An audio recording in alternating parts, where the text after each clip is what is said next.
गृह आणि सहकार मंत्र्यांना, पियुष गोयल साहेबांना, धनंजय मुंडे सुद्धा काल दिल्लीत गेले, त्यांची बैठक सकाळी झाली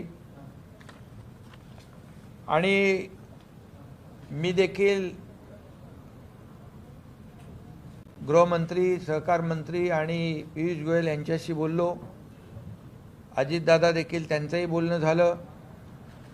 देवेंद्र फडणवीसजी जपानमध्ये असले तरी सुद्धा त्यांची चर्चा या वरिष्ठ केंद्रीय मंत्री जे आहेत त्यांच्याशी, अमित भाईंशी, पियुष गोयल यांच्याशी झाली आणि एकंदरीत आतापर्यंतच्या इतिहासातला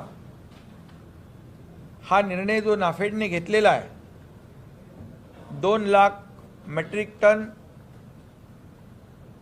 कांदा खरेदी करण्याचा, पहिल्यांदाच पूर्वनिर्धारित दराने 2410 प्रति क्विंटल दराने हा निर्णय घेतला। 2 लाख मेट्रिक टन कांदा किंबहुना चर्चा होत असताना जो कांदा कंटेनरमध्ये आहे, एक्सपोर्ट होऊ घातलेला, तो देखील खरेदी करण्याचा निर्णय घेतला। पियुष गोयलजी यांच्याशी माझी चर्चा झाली आणि अमित भाई देखील म्हणाले की 2 लाख मेट्रिक टन आपण कांदा खरेदी करतोय, परंतु गरज भासल्यास आपल्याला आणखी देखील केंद्राकडून सहकार्य मिळेल, अशा प्रकारची खात्री देखील त्यांनी दिलेली आहे। आणि म्हणून या ठिकाणी जे सेंटर आहेत नाशिकमध्ये आणि इतर ठिकाणी, त्या सेंटरवर कांदा खरेदी नाफेडच्या माध्यमातून होईल आणि हे पहिल्यांदा होत आहे आतापर्यंतच्या इतिहासामध्ये आणि हा नवीन बेंचमार्क आहे।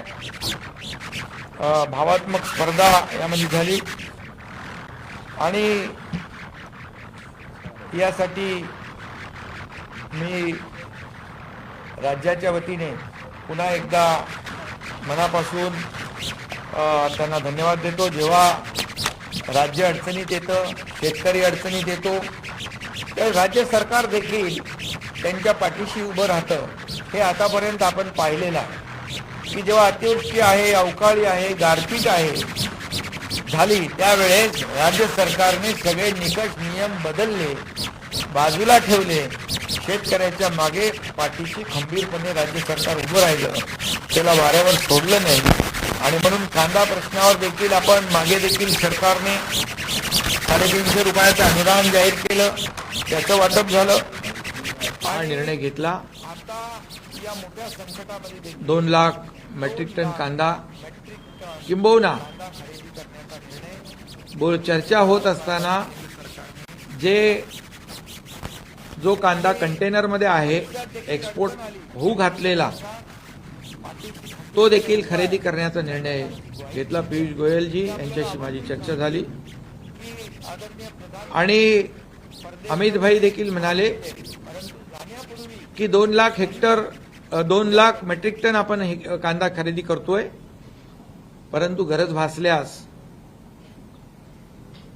आपल्याला आणखी देखील केंद्राकडून सहकार्य मिळेल, अशा प्रकारची खात्री देखील त्यांनी दिलेली आहे।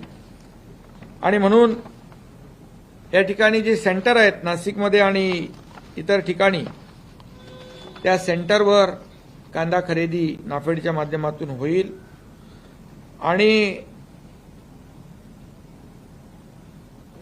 हे पहिल्यांदा होत आहे आतापर्यंतच्या इतिहासामध्ये आणि हा नवीन बेंचमार्क आहे। भावात्मक स्पर्धा यामध्ये झाली आणि यासाठी मी राज्याच्या वतीने पुन्हा एकदा मनापासून त्यांना धन्यवाद देतो। जेव्हा राज्य अडचणीत येतं, शेतकरी अडचणीत येतो, तर राज्य सरकार देखील त्यांच्या पाठीशी उभं राहतं। हे आतापर्यंत आपण पाहिलेलं आहे की जेव्हा अतिवृष्टी आहे, अवकाळी आहे, गारपीट आहे झाली त्यावेळेस राज्य सरकारने सगळे निकष नियम बदलले, बाजूला ठेवले. शेतकऱ्याच्या मागे पाठीशी खंबीरपणे राज्य सरकार उभं राहिलं, त्याला वाऱ्यावर सोडलं नाही. आणि म्हणून कांदा प्रश्नावर देखील आपण मागे देखील सरकारने 350 रुपयाचं अनुदान जाहीर केलं, त्याचं वाटप झालं. आणि आता या मोठ्या संकटामध्ये देखील 2 लाख मेट्रिक टन कांदा खरेदी करण्याचा निर्णय 2410 रुपयामध्ये केंद्र सरकारने घेतला. आणि भविष्यात देखील अडचण आली तर केंद्र सरकार पाठीशी खंबीरपणे उभा आहे, अशा प्रकारची ग्वाही दिलेली आहे. मी आपल्याला आवर्जून सांगेन की आदरणीय प्रधानमंत्री परदेशामध्ये आज गेलेत, परंतु जाण्यापूर्वी त्यांनी यासाठी देखील निर्णय एक बैठक घेऊन तातडीने निर्णय घेण्याचे निर्देश आणि सूचनाही देऊन दिले. ही एक प्रकारची जी काही महाराष्ट्राच्या बद्दल जी भावना आहे, जी तळमळ आहे, आणि या महाराष्ट्रातल्या गोरगरीब जनतेला, शेतकऱ्यांना अडचण येऊ नये, जे ग्राहक आहेत त्यांना देखील दिलासा मिळावा, या दृष्टीने हा निर्णय घेतलेला आहे. आणि हा अभिनंदनीय निर्णय आहे. पहिल्यांदा असा निर्णय होतोय. आणि त्याचबरोबर मगाशी मी आणि उपमुख्यमंत्री अजितदादा पवार, आमचे सर्व अधिकारी या ठिकाणी बसलो होतो आणि कांद्याची साठवणूक क्षमता कशी वाढवता येईल या दृष्टीने आमचा काही चर्चा झाली. निर्णयही आम्ही घेतोय. कांदा चाळी वाढवणं, त्याचं अनुदान वाढवणं, त्याचबरोबर मोठ्या प्रमाणावर कोल्ड स्टोरेजची निर्मिती करणं आणि ॲडव्हान्स टेक्नॉलॉजी वापरून जास्तीत जास्त नाही नाशवंत ज्या वस्तू आहेत कांद्यासारख्या त्या टिकायला पाहिजे, टिकल्या पाहिजे, यासाठी देखील शासन स्तरावर मोठ्या प्रमाणावर आपण त्याच्यामध्ये निर्णय घेतोय. काही यासाठी काही एक्सपर्ट जे खाजगी ज्या कंपन्या आहेत त्यांची देखील मदत घ्यायला लागली तर ती देखील घेऊ, जेणेकरून शेतकऱ्याला तोशीस कुठेही लागणार नाही आणि शेतकऱ्याला त्याचा फायदा होईल. कांद्याची महाबँक ही संकल्पना या ठिकाणी आम्ही राबवतोय आणि त्यामध्ये डॉक्टर अनिल काकोडकर यांच्या अध्यक्षतेखाली देखील एक सुकाणू समिती आहे, त्यांनी देखील काही सूचना केलेल्या आहेत आणि त्यावर देखील आम्ही काम करतोय. 13 ठिकाणी कृषी समृद्धी प्रकल्प उभे राहत आहेत. त्यामध्ये जवळपास रब्बी कांदा पिकासाठी 10 लाख टन इतकी सायंटिफिक पद्धतीने साठवणूक क्षमता देखील उपलब्ध करून देण्याचा निर्णय देखील आम्ही घेतोय. यामधून प्रत्यक्ष अप्रत्यक्षरित्या 60,000 पेक्षा जास्तीचे रोजगार देखील निर्माण त्यामध्ये होऊ शकतात. आणि म्हणून जेव्हा अशा प्रकारची जेव्हा अडचण शेतकऱ्याला येईल त्या अडचणीच्या काळामध्ये त्याला दिलासा देण्यासाठी जे जे काही उपाययोजना या ठिकाणी करण्याची आवश्यकता आहे ते राज्य सरकार नक्की करेल. केंद्र देखील त्याला पूर्णपणे सक्रिय पाठिंबा देत आहे. याचा फायदा सर्वसामान्य शेतकऱ्यांना होतोय. त्यासाठी मी पुन्हा एकदा केंद्र सरकारचे आभार मानतो. त्याच्यामध्ये शेतमालावर प्रक्रिया करणारे उद्योग आहेत ते मागे सरकारने ठरवलं आम्ही त्याला अनुदान देऊ किंवा काय मदत करू शेतकऱ्यांना, ते कांद्याची पावडर करणं किंवा अशा प्रकारचं नाही. म्हणून मी जे आता सांगितलं, हे जे नाशवंत आहे त्याची सेल्फ लाईफ वाढवणं, त्याचं मग त्या वेगवेगळ्या माध्यमातून आपण त्याच्यावर प्रक्रिया करणं, यावर नक्कीच सरकार विचार करत आहे. म्हणून काकोडकरांची एक कमिटी आहे, त्याच्याही काही शिफारसी आहेत. नक्की त्यामधून शेतकऱ्यांना फायदा होईल. त्यामध्ये मी ॲडिशनलची एकच माहिती देतो आता की आपल्याला माहिती आहे जैन उद्योग समूह हा कांद्यावर प्रक्रिया करतोय. परवा मुख्यमंत्र्यांच्या उपस्थितीमध्ये, राज्यपालांच्या उपस्थितीमध्ये जो उद्योगरत्न, उद्योग मित्र हे कार्यक्रम आपण पार पाडले, त्याच्यामध्ये सह्याद्री फार्म शिंदे त्याचे प्रमुख आहेत, त्यांनी पण कांदा आणि टोमॅटोवर खूप मोठं काम केलेलं आहे आणि त्यांना पूर्णपणे जिथं अडचणी येतात तिथं राज्य सरकार सहकार्य करत आहे. केंद्र शासनाच्या ऑपरेशन ग्रीन अंतर्गत आपला अहमदनगर जिल्हा आहे, तिथं क्लस्टरमध्ये Hindustan agro cooperative limited Rahuri या शेतकऱ्यांच्या 25,000 सभासद असणाऱ्या संस्थेचा कांदा प्रकल्पासाठी 117 कोटी रुपये किमतीची मान्यता ही दिली गेलेली आहे आणि हा प्रकल्प तातडीनं राबवण्यात येत आहे. सांगायचं तात्पर्य की ह्या वेगवेगळ्या प्रकारे हे नाशवंत जे कांदा पीक आहे ते वेळेमध्ये नेहमीच इथं आपण मदत करतोय. खरं तर राज्य सरकार नेहमीच शेतकऱ्यांच्या अडीअडचणीला धावून गेलेलं आहे. मागे तुम्हाला आठवत असेल फेब्रुवारीमध्ये देखील मी त्यावेळेस विरोधी पक्ष नेता होतो आणि त्यावेळेस मागणी केलेली होती की कांदा उत्पादक शेतकऱ्यांना अनुदान दिलं पाहिजे. आणि त्यावेळेस मुख्यमंत्र्यांनी पहिलं 300 जाहीर केलं, पुन्हा आम्ही मागणी केली, नंतर त्यांनी 350 जाहीर केलं आणि ते जे आता पुरवणी मागण्यामध्ये मंजूर केल्यानंतर तेही पैसे आम्ही रिलीज केलेले आहेत. त्याच्या संदर्भात आता मुख्यमंत्र्यांनी दुपारी पण आढावा घेतलेला आहे. मला एक गोष्ट आपल्या सगळ्या पत्रकार मित्रांना सांगायची की आज सकाळपासून 2-2, 3-3 वेळेला मुख्यमंत्री महोदय हे गृहमंत्र्यांशी बोलतायत, वाणिज्य मंत्र्यांशी बोलतायत, मी देखील बोलतोय. स्वतः मुख्यमंत्र्यांनी काल रात्रीच कृषी मंत्री या नात्याने धनंजय मुंडे यांना दिल्लीला पाठवलं आणि याच्यातनं एकच भावना सरकारची आहे. काय होतं, सरकार म्हणून काम करत असताना उत्पादकाचाही विचार करावा लागतो आणि ग्राहकाचाही विचार करावा लागतो. शेवटी शेतकऱ्यालाही परवडलं पाहिजे, शेतकरी पण नाराज होता कामा नये आणि अशा पद्धतीनं मार्ग काढण्याच्या करता पहिल्यांदाच 2 लाख मेट्रिक टन कांदा खरेदी करण्याचा निर्णय त्याच्यामध्ये झाला.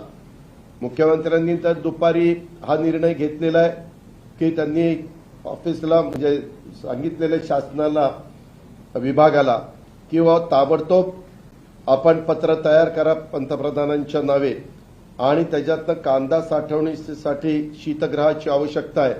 असं झाल्यास साठवणुकीच्या प्रश्नावर कायमस्वरूपी तोडगा निघू शकतो. कारण जेवढा देशामध्ये कांदा उत्पादन होतं त्याच्या मानाने फक्त 1 ते 1.5% कांदा आपण साठवू शकतो, अशा प्रकारची परिस्थिती. म्हणून साळीच्या करता देखील मला त्यांनी अर्थमंत्री म्हणून सांगितलं की तुम्ही तरतूद करा.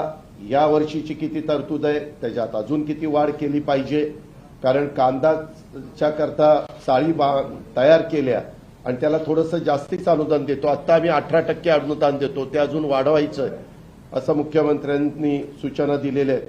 त्या प्रकारे आम्ही प्रस्ताव आणतोय आणि त्याच्यातनं अधिक कांदा हा कसा साठवणूक करता येईल आणि यामध्ये नाफेडकडनं कांदा सुरू केलेला आहे खरेदी.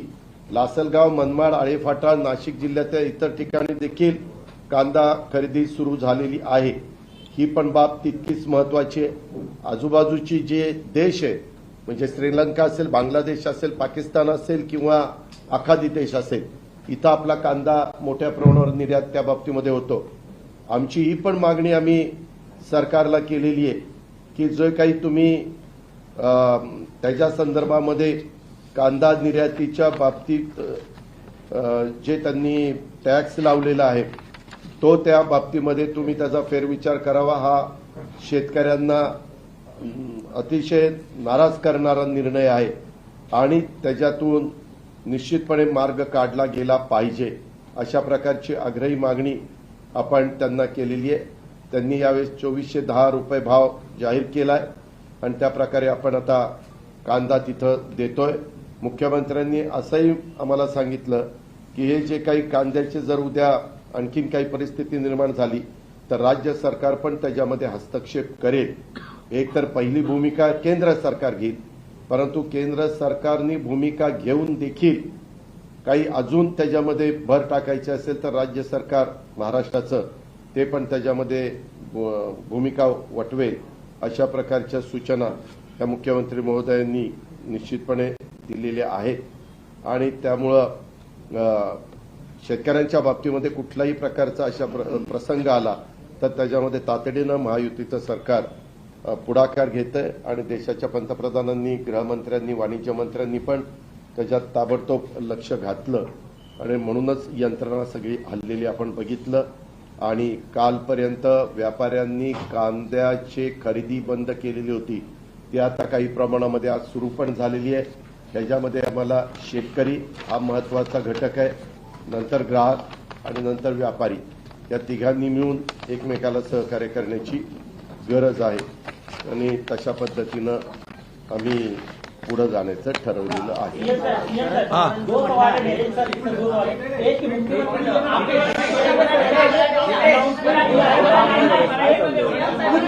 आंदोलन किया गया है शरद पवार ग्रुप की तरफ से, और शरद पवार साहब ने कहा कि कम से कम 4000 का रेट प्याज को दिया जाए। अरे बाबा, पहिली गोष्ट, पहिल्यांदा केंद्र सरकारने यामध्ये हस्तक्षेप करून शेतकऱ्यांना नुकसान होऊ नये यासाठी 2410 रुपये हा भाव देऊन 2 लाख मेट्रिक टन कांदा नाफेडच्या माध्यमातून खरेदी करण्याचा ऐतिहासिक निर्णय घेतलेला आहे। माझा एवढाच सवाल आहे की आज निर्णय घेतलाय, सहकार्य केलंय का राज्य सरकार देखील यामध्ये कुठेही मागे राहणार नाही। यामध्ये केवळ राजकारण न करता शेतकऱ्यांच्या मागे उभं राहिलं पाहिजे आपण सगळ्यांनी। पवारसाहेब मोठे नेते आहेत, तेही 10 वर्ष कृषी मंत्री होते, त्या काळामध्ये देखील अशी परिस्थिती निर्माण झाली होती, पण तेव्हा कांद्याला अशा प्रकारचा निर्णय त्या संकट काळात घेतला गेला नाही। म्हणून मी मगाशी आदरणीय प्रधानमंत्री महोदयांना धन्यवाद देण्याचं एवढंच कारण की जेव्हा महाराष्ट्रामध्ये संकट आलं शेतकऱ्यांवर, ते उभे राहिले आणि त्यांना दिलासा देण्याचा निर्णय घेतलेला आहे। त्यामुळे यामध्ये राजकारण करू नये। यानंतर आणखी एक मी उदाहरण सांगतो की जेव्हा आपला साखर उद्योग अडचणीत आला होता त्यावेळेस देखील आम्ही केंद्राकडे गेलो आणि याला अडचण सांगितल्यानंतर जवळपास 9.5 ते 10,000 कोटी इन्कम टॅक्स देखील त्यामध्ये सवलत देण्याचा देखील ऐतिहासिक निर्णय पहिल्यांदा घेतला। त्यामुळे केंद्र सरकारने जे केलेलं काम आहे, जे शेतकऱ्यांच्या मागे उभं राहण्याचा जे निर्णय घेतला, त्याचं स्वागत करायला पाहिजे, नक्की त्याच्यावर राजकारण केलं पाहिजे।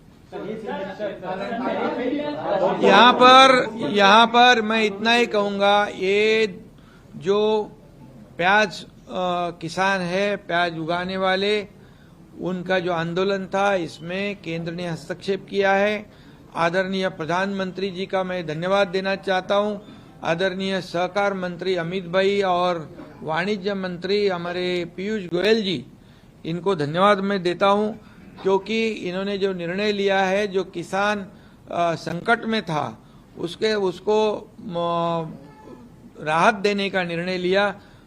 मैं खुद उनके संपर्क में था, अजीत दादा संपर्क में थे, हमारे कृषि मंत्री को कल ही हमने केंद्र सब का दिल्ली भेज दिया, उनकी बैठक हो गई।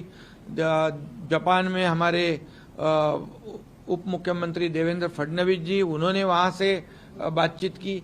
ये पूरी तरह एक कलेक्टिव सभी ने एफर्ट्स लिए और केंद्र सरकार ने बहुत ही बड़ा निर्णय लिया है। मोदी जी साउथ अफ्रीका गए, लेकिन जाने से पहले ये निर्णय भी देके गए, ये भी बड़ी बात है और इसलिए इसका स्वागत करना चाहिए।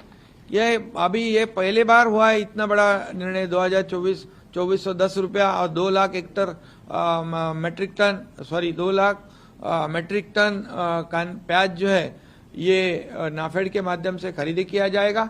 और जो मैंने उनको कहा कि जो कंटेनर में लोड हुआ है उसको भी खरीदेंगे बोले, और इसके बावजूद और भी जो कुछ करना पड़े उसकी भी वो भी करेंगे। तो इतना बड़ा निर्णय लिया है, तो इसमें पवार साहब तो बड़े नेता है, अभी वो भी कृषि मंत्री रह चुके हैं। अभी ऐसे निर्णय का स्वागत करना चाहिए।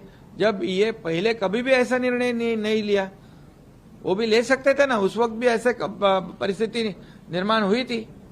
तो मेरा इतना ही कहना है कि ये किसानों को राहत देने वाला निर्णय लिया है, इसमें कोई राजनीति न करे, किसानों के पीछे खड़े रहे और किसानों को सपोर्ट करे, और जो और कुछ सुझाव देना है राज्य सरकार को दे। राज्य सरकार भी बिल्कुल किसानों के साथ है। आपने देखा है कि जब भी किसान तकलीफ में आता है तो ये कानून, रूल, नियम सब हम बाजू में एसडीआरएफ को बाजू रखते हैं और सीधा किसान को फायदा जो होगा उसका निर्णय लेते हैं। उसके साक्षीदार आप भी लोग भी है। जो पहले सरकार ने निर्णय लिया लेकिन दिया नहीं, वो देने का काम पैसे हमने किया है। लेकिन आपके एक मंत्री है, वो कहते हैं कि अगर आपको प्याज नहीं पलटता है। अरे भैया, अभी वो प्याज का छोड़ो, अभी निर्णय का देखो। तो ठीक है, वैसा बोलने की जरूरत नहीं थी। हम पता है कि प्याज पर 40% एक्सपोर्ट ड्यूटी लगाई गई है, उसको लेकर किसान बहुत ज्यादा नाराज है, बोले कि एक्सपोर्ट ड्यूटी बहुत ज्यादा है, इससे पहले एक्सपोर्ट ड्यूटी नहीं थी। नहीं, ये हमने उनको चिट्ठी लिखा है और विनती भी कर ली है, क्योंकि किसानों के फायदे में, हित में हमें निर्णय लेना है। और इसीलिए किसान को अभी देखो, निर्णय होने तक समय लगता है, लेकिन उसमें उसके जो बीच में उनको, किसानों को तकलीफ ना हो, उनको नुकसान ना हो, इसलिए केंद्र ने ये बड़ा निर्णय लिया है। सध्या 40 ते 50 लाख मेट्रिक टन कांदा आता सध्याला आहे, परंतु 2 लाख मेट्रिक टन जे आहे कांदा सरकार घेणार आहे, परंतु हा तात्पुरता दिलासा नको, 40% जो निर्यात शुल्क आहे त्याच्यामध्ये कुठेतरी शिथिलता द्या अशी शेतकऱ्यांची ती विनंती आम्ही केली आहे केंद्राला, आम्ही विनंती केलेली आहे की या निर्णयाच्या बद्दल देखील पुनर्विचार करा, फेरविचार करा। सीएम साहेब, पाठीमागच्या 20 दिवसापासून राज्यात पाऊस उघडलेला आहे, मराठवाड्यात विशेष करून सोयाबीन आणि कापूस उत्पादक शेतकरी हवालदिल झालेला आहे। राज्य सरकार कधीपर्यंत निर्णय घेणार आहे, विमा कंपन्यांना आदेश देणार आहे, अनुदान वाटपासंदर्भात काय पुढील कारवाई करणार आहे? नाही, जिकडे पाऊस कमी आहे तिकडे शेतकरी हवालदिल आहेत, नक्की वस्तुस्थिती आहे। काही ठिकाणी पाऊस पडलाय, पेरण्या झाल्या, सगळं झालंय, परंतु जिकडे शेतकरी संकटात आहे त्याच्या मागे सरकार उभं राहील, त्याला जे जे काही मदत करायची ते सरकार करेल, त्याला वाऱ्यावर सोडणार नाही।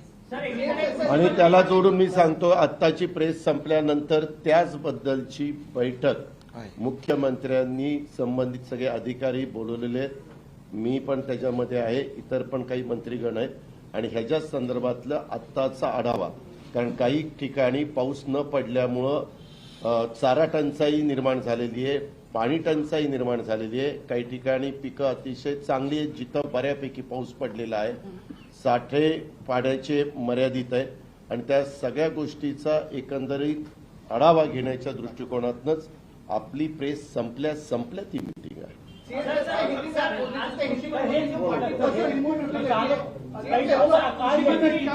सरकार क्या करने वाली है किसानों के लिए, बताइए। ये बारिश जो कम कहीं पर हुई है, कहीं पर कम हुई है, इसके लिए तो अभी जैसे कहा है हमारे मुख्यमंत्री जी ने, उसका आढावा बैठक अभी हम लोग ले रहे, और उसमें जहाँ चारा की तंचाई हो, पानी की तंचाई हो, किसानों को किस तरह की मदद हो करनी चाहिए, इसके बारे में बैठक होगी, और उस बैठक में जहाँ पूरा आढावा लिया जाएगा। और मैंने पहले भी कहा है कि किसानों को किसी भी तरह की तकलीफ ना हो, उनको राहत मिले, ऐसा निर्णय सरकार लेगी, सरकार उनके साथ है।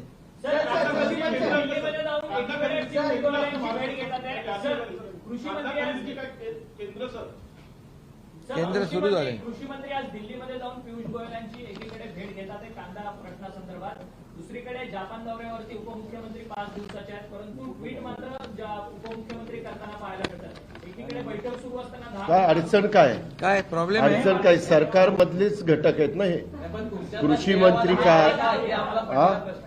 श्रेयवादाची लढाई सुरू आहे। अरे अजिबात नाही, तुम्ही श्रेयवादाच्या लढाईत नाही, आम्ही शेतकऱ्याला मदत करण्याच्या भूमिकेमध्ये प्रथम प्राधान्याने लक्ष घालणार आहोत, आणि मी श्रेयवाद घेणारे आम्ही लोक हपापलेले नाही याची गोष्ट लक्षात ठेवा। श्रेयवादवाले घरी बसले, हे कलेक्टिव्ह एफर्ट्स आहेत, कलेक्टिव्ह एफर्ट्स आहेत आमचे। आम्हाला जर वाटलं की घेण्याची गरज आहे तर घेऊ।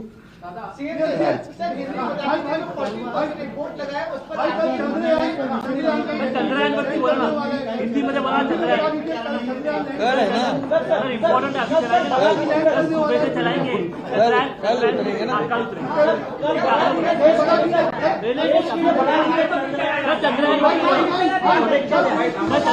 अरे भैया,